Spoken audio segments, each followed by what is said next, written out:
안녕하십니까. 천안TV 시청자 여러분. 최근 서희초등학교 교사의 안타까운 소식이 교권 침해 논란에 우리 사회가 출렁이고 있습니다. 천안 지역에서도 교권 회복과 학생들의 올바른 교육 지도에 늘 애쓰시는 두 분을 모시고 교사, 학생, 학부모 간의 갈등을 알아보고 해법을 찾아보도록 하겠습니다. 어서 오세요. 네, 반갑습니다. 네, 각자 한 분씩 소개를 부탁드립니다.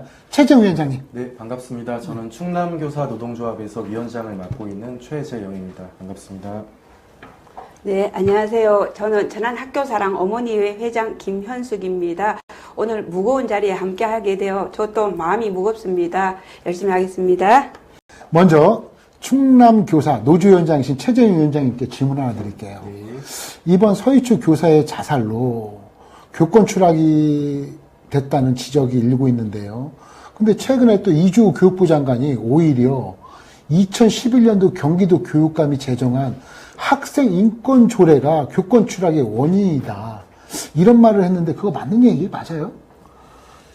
학생 인권조례는 2010년도 이제 경기도를 시작으로 현재 서울, 인천, 충남, 광주, 전북, 제주까지 총 현재 7곳에서 그렇죠. 시행 중에 있습니다. 그렇죠. 네. 네. 하지만 서울, 경기, 인천, 충남이 우리나라의 인구의 절반 이상이 넘는 수가 현재 거주 중에 있고요. 그렇죠. 우리나라 교육의 문화 중심지라고도 또 할 수 있습니다. 네. 전국 모든 곳이 시행되진 않았다고 하더라도 네. 학생 인권조례의 여파는 전국적인 영향력을 끼쳤다고 볼 수 있습니다. 아, 그랬군요. 이번 서희초 사건에서는 그런 학부모의 악성 민원에 포커스가 맞춰져 있는데 네. 학생 지도상의 어려움도 한 요인으로 작용했을 가능성이 충분하고요. 그리고 서희초 사건을 보더라도 지금 교사들은 학생 지도의 어려움을 많이 호소하고 있습니다. 그렇죠.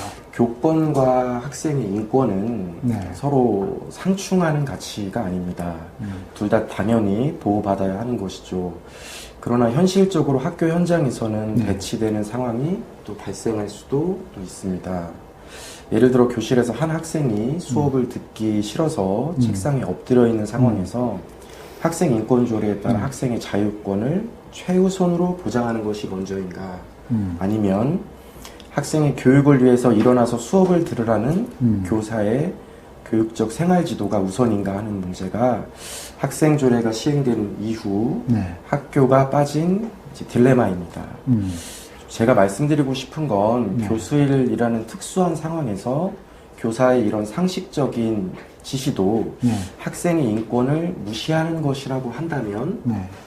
학교는 교육의 기능을 상실할 수밖에 없다는 것입니다. 네. 일부에서는 좀 제로섬 게임에 비유하여 학생 인권 조례가 폐지되거나 네. 개정되면 당장 교사의 권위가 비대해져서 네. 학생이 피해를 입을 것이라는 논리를 펴기도 하거든요, 현재. 그렇죠. 그런데 지금의 학생 인권 조례는 학생의 인권을 최우선한다라는 그 조항이 현재 있습니다. 특히 충남의 학생 인권 조례에 그런 조항이 있는데 그 학교에서 학생을 지도하는 것을 문제 학생이 얼마든지 거부할 수 있는 명분을 제공하고 있고 정작 문제 학생 때문에 발생하는 다수의 선량한 이런 학생에 대한 수업권 침해에는 별다른 대책이 또 없는 그런 모순이 존재합니다. 네. 또한 교권의 향상이 마치 제가 학교에 다닐 때 네. 그때는 정말 교사가 학생을 체벌을 하고 또는 폭행을 하고 이런 일들이 좀 비일비재했었는데요. 과거에 그랬죠. 네, 과거엔 그렇습니다. 이렇게 학생을 현재는 체벌하거나 학생들을 강압적으로 통제하시는 것으로 과거로 회귀될까 이렇게 오해하시는 분들도 계신데 실제 교사들이 요구하는 것은 수업을 방해하는 학생에 대한 조치를 할 수 있는 네. 그런 법적인 권리와 교사가 학생과 학부모에게 폭력이나 괴롭힘을 당하지 않을 권리를 주장하는 것입니다. 지금 말씀해 죄송한데 네. 교사가 학교 수업을 방해하는 학생이 있다고 하면 지금으로서 교사가 그걸 제재할 수 있는 권한이 없나요? 혹시 우리 사회자님께서는 네. 충남의 학생 인권 조례에 대해서 혹시 그 내용의 문구를 혹시 좀 살펴보신 적이 있으실까요? 네, 한번 예, 본 거예요. 같습니다. 그 조항에 보면 일단 기본적으로 제가 한 5가지 정도의 그 조항을 한번 말씀드려 볼게요. 제1장 총칙 제3조에 네. 학생 인권의 보장 원칙이라는 조항이 있는데 네. 거기 이제 1항입니다. 네. 이 조례에서 규정하는 학생 인권은 인간으로서의 존엄성을 유지하고 행복을 추구하기 위해 반드시 보장되어야 하는 기본적인 권리이며 네. 그리고 이 이제 조항이 되게 중요한데요. 학교 생활에서 최우선적으로 네. 그리고 최대한 보장되어야 한다라고 조항이 되어 있습니다. 그래서 학교에 만약에 수업에 방해하는 학생도 그 인권에 대한 보장이 돼야 된다는 소리인가요? 그런 의미로도 해석이 될 수 있고요. 네. 생활이라는 것은 조직태에서 그 공동체를 이루어서 살아나간다는 그런 사전적 의미가 있는데 네.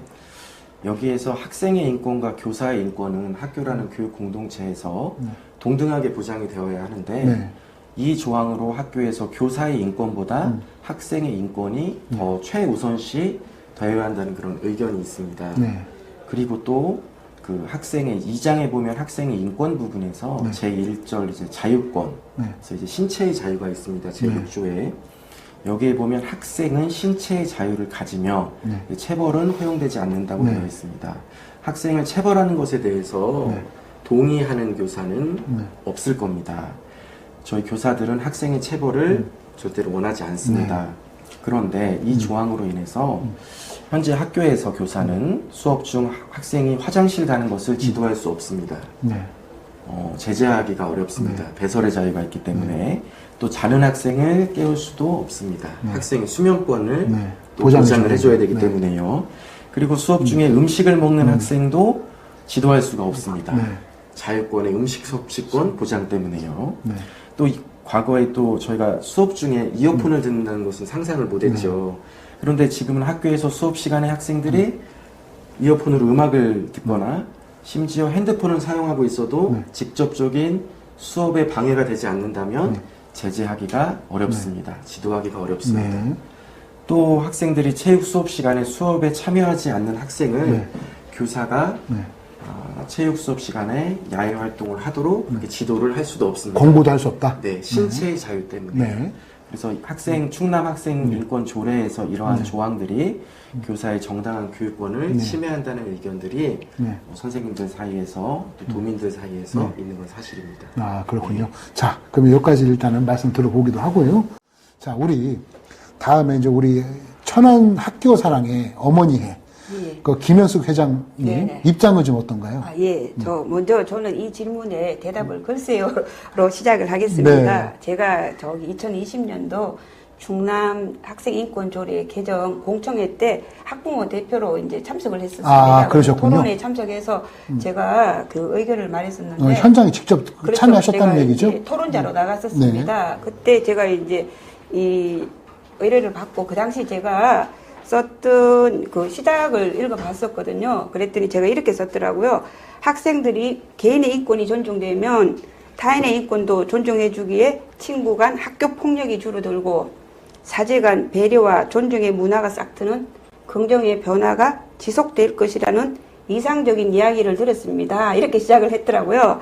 지금 과연 이제 그런 상황이 되었는지 제가 한번 묻고 싶고요. 그리고 당시 교권과 학생 인권은 상호 보완적 관계가 아니고 이제 너무 대립각 관계로 이제 비춰지는 것 같아서 걱정을 많이 했었습니다. 그렇군요. 그 또래 간의 문제로 피해를 보는 이제 학생들의 인권을 보담아 줄 수 있는 것이 교권이어야 하고요. 그 교권의 위상을 높여줄 수 있는 것이 학생의 인권에서 비롯되어야 한다고 생각을 하거든요. 같이 상호주의처럼. 그렇죠. 네. 그리고 학생 인권 조례가 교권 추락에 영향을 줄 수는 있지만 저는 직접적인 원인이라 할 수는 없다고 생각을 하거든요. 네.